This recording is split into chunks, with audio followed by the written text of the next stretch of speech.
চৰাইদেউ, শিৱসাগৰ আৰু যোৰহাট এই তিনিখন জিলাত বানে বিভীষিকাময় পৰিৱেশৰ সৃষ্টি কৰিছে।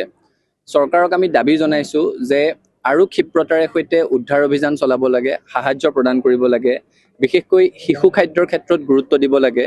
পশুধনৰ বিস্তৰ হানি হৈছে, কাৰণ বান উকলি যোৱাৰ পাছতো যাতে পৰিয়ালসমূহ অৰ্থনৈতিকভাৱে সৰ্বশ্ৰান্ত নহয়, সেই ক্ষেত্ৰত তেওঁলোকে পৰ্যাপ্ত ক্ষতিপূৰণৰ ব্যৱস্থা কৰিব লাগিব।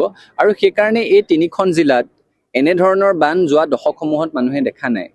বিভীষিকাৰ সৃষ্টি কৰিছে আৰু ইয়াৰ সৈতে যুঁজিবৰ কাৰণে বিশেষ পুঁজিৰ প্ৰয়োজন হ'ব।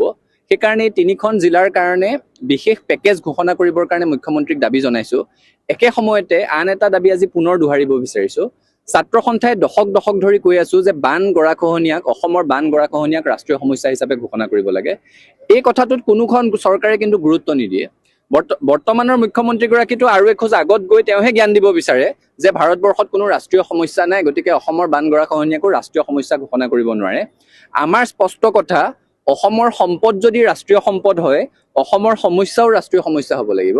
ৰাষ্ট্ৰীয় সমস্যা মানে আমি এইটোকে বুজাইছোঁ যে এই সমস্যা নিবাৰণৰ কাৰণে সম্পূৰ্ণ পুঁজি কেন্দ্ৰীয় চৰকাৰে যোগান ধৰাৰ ব্যৱস্থা কৰক, পৰিকল্পিত আঁচনি লওক।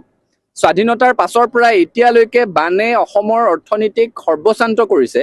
প্ৰতি বছৰে মানুহৰ প্ৰাণহানি হৈছে, পশুধনৰ বিস্তৰ ক্ষতি হয়। বাৰে এই ঘটনাটো হৈ থাকিব দিব নোৱাৰি। এইবাৰ আনকালে বান নেদেখা ঠাইত বিভীষিকাৰ সৃষ্টি হৈছে। এই সময়খিনিত আমি সকলোৱে, আমাৰ চৰাইদেউ জিলা ছাত্ৰ সন্থা, শিৱসাগৰ জিলা ছাত্ৰ সন্থা, যোৰহাট জিলা ছাত্ৰ সন্থাই সীমিত সামৰ্থ্যৰে সৈতে যিমান পাৰি ৰাইজৰ মাজত যাবলৈ চেষ্টা কৰিছে।